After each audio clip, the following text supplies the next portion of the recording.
Chabi! Wow! Akụkọ m ga-akọrọ unu. Biko kọọrọ anyị ka obi dị anyị mma. Akụkọ m ga-akọrọ unu taa bụ maka ezeze mali.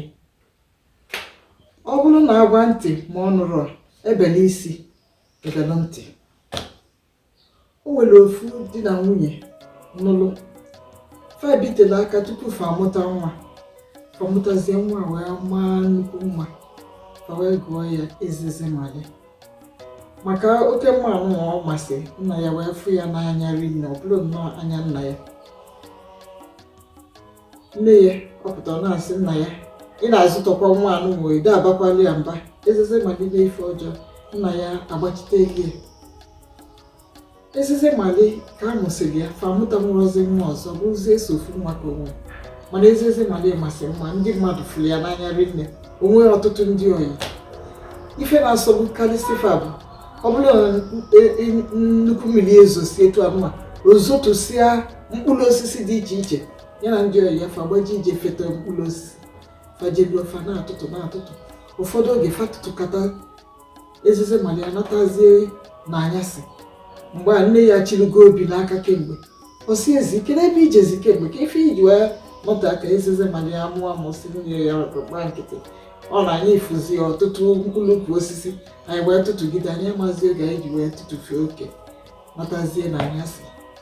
Nna ya si nne ya rapụ ezeze mali n'obele nwa ya gwuo egwu ya pịa emesịa n'oge eto. Nne ya si ya ka ị na-atụtụpụ makwa na o nwere ụfọdụ ukwu osisi bụ nke ndị mmụọ ịtụtụkwa na ịbanyekwa n'ebe ezeze mali si ya bụ nwata ọta ka a mụrụ m na anyị ma ụdị igbu afọ anyị adabanyekwa n'ime ya. O wee lụzie ofu mbọsị nnukwu mmiri wee zosia ezeze mali na ndị oyi ya wee ji ịtụtụ mkpụrụ osisi fa wee na-atụtụ welu akwafa ime etu esi ada eji akwa a na-ekponye fa na-atụtụ fa na-ekponye n'ime akwafa fa na-atụtụ fa na-ekponye fa kponyegide si na fa ekponye otegozie ka fa nabazie.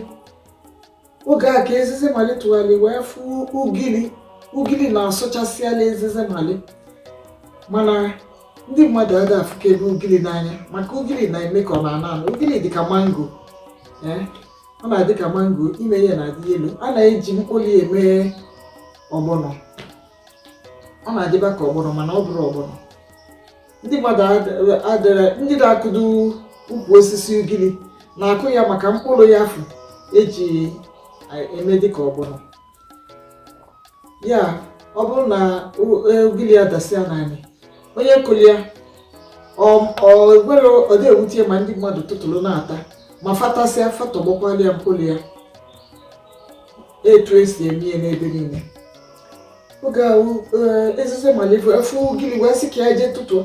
Ndị oyi ya sị anyị atụtụ jugonu ka anyị nabazienu ifefa na fa atụgharịzie na fa marụ na ezeze mali agbachi ya go ije tụtụọ mkpụrụ ugiri. N'ikezi o ji wee banye ka ọ wee tụtụ ọsịsọ wee bidokwa ndị oyi ya onerozi anya wee fụ n'ukwu osisi ndị mmụọ maka eji ọmụ nkwụ. Ọmụ bụ ọnụnụ nkwụ nke a na-adị ibe yelo. Ọ bụrụ na-etinye ọmụ n'ihu ife ọbụla ife ọpụtara bụ abanyekwana onye ọbụla abanye n'ebe a. Mana ezeze mali ifi na akpịrị ugiri na-eme ọmakwụọzi n'ezi anya ịfụ na ekele ọmụ ebe a o wee mabanye wee tụtụ taa nke mbụ ọ tọọ ya o wee tinye ndị ọzọ na afie kponye wee gbalụ ọtụpụrụ ọdụ mkpụrụ maka onye nwe ugbo o wee gbaso ndị oyi ya. Oge ọ fụzi afa sị ezi iminu n'ihi ọpụtara ichi ya kwana azụ ebe afọ wee je na-atụtụ ogiri ofu ụbọchị ife a ga-adapụtakwa gị. Ezeze mali sifa gbanyere nkịtị fada ụbọchị ole na ole gazilụ nna ezeze mali wee na-agafe n'akụkụ ukwu osisi ugiri afọ amanyelie ọmụ. Ofu onye mmụọ wee si ebe a wee sị ya ọgọ nwoke nnọọ. Papa ya kụja osikwa ya ọgọ nwoke nnọọ. O wee sị ya onye dịka ịbụ na asị m nnọọ kedu onye ịbụ? O wee bido wee kọwaba ya wee gụbazie egwu.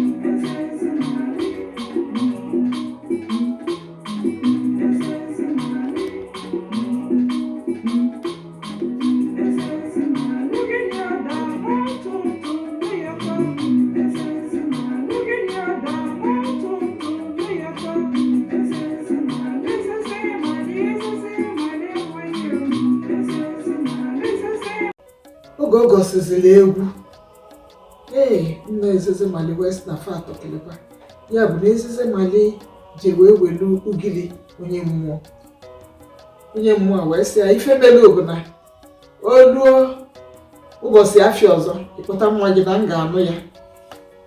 Wee sị nna ya wee bebe akwa wee yọba onye mmụọ sị ya bikonu ezi bụkwa nsọsọ ofu nwa anyị nwere bikonu kedu ife ọ bụrụ na onwe ife anyị ga-eme ka anyị mee ka ịgba alụ nwa anwa. Ọ sị na ya chọrọ ịnụ ife ya ma bụ n'ụbọchị afịa na-abịa fa kwadokwana ya ga-abịa ịnụla Ezeze Mali. Nna ya wee gbana ụlọ wee kpọọ nne Ezeze Mali kpee ezi. Ezeze Mali wee kọbalụ fife mere fa ncha wee daa wee bebe akwa besie fa wee sị ka fa jee ulu igwe fa jee na nke igwe jee kpesala igwe si ya nekwa na onye mmụọ si na ọ ga-anụ Ezeze Mali maka na ọ tala ugili ya. Igwe na-esi ife asị mba na ọbọkwụ ya ga-ekpeta ife anụwa ka eje onye isi nchụaja na ife nwa ma etufa na ndị mmụọ si akpa nkata ejebe onye isi nchụaja wee sị na onwere ife a ga-eme na Ezeze Mali nupụrụ isi n'ife anụ emego na mgbo oge mmadụ ji eje ghọli mkpụrụ osisi na nke ndị mmụọ ewee see nnukwu okwu ewee kpebie si na sitezi oge a wee na-agazi n'ihu ndị mmụọ ga-eji ọmụ nkwụ wee gbaa ugbo fa okilikili ọ bụrụkwa n'ukwu osisi fee were ọmụ nkwụ gbaa ukwu osisi afọ n'ukwu ya. Nke a bụ Ezeze Mali banye amakwali ọmụ n'ukwu ya o nwere ife a ga-ekpeti ya wee sị fa ụbọchị afịa na-abịazikwa ụnụ kwado maka na ndị a ga-abịa kpọrọ Ezeze Mali. Fa wee bele akwa wee na ụlọ ụbọchị afịa na-abịazi ndị obodo wee bịanụ ndị mmụọ si na ana mmụọ bụrụ egwu fa ma ndị ojuju fa na ndị egwu fa wee bịa fa na ndị mmadụ fa wee nọkọ na be Ezeze Mali fa wee lisịa nri fa wee kpọrọ Ezeze Mali wee na chakpi wụọ. Ife bata n'akụkọ anụ a bụ na ife mmụta dị na ya bụ na akpịrị ogologo jọrọ njọ. Nke ọzọ bụrụ na ụmụaka ga na-erube isi nne na nna fa gwafe ife bụ okenye gwafe ife fa eme ife afọ agwara fa. Ọ bụrụ na Ezeze Mali gelu ntị ife nne ya na-agụ ya kemgbe si ya apụkwa na etu a ibe ndị ọyị ya gwakwuru ya si ya ejekwana jee ugili ya mana ọjụ wee jee ghọli ya. Ọ ya mere na Ezeze Mali bịazi ndị mmụọ wee kpọrọ ya wee naba afọ ọzi anya ọzọ. Chakpi. Nchekwado asụsụ Igbo na omenala Igbo bụ ọlụ dịịrị mụ na gị.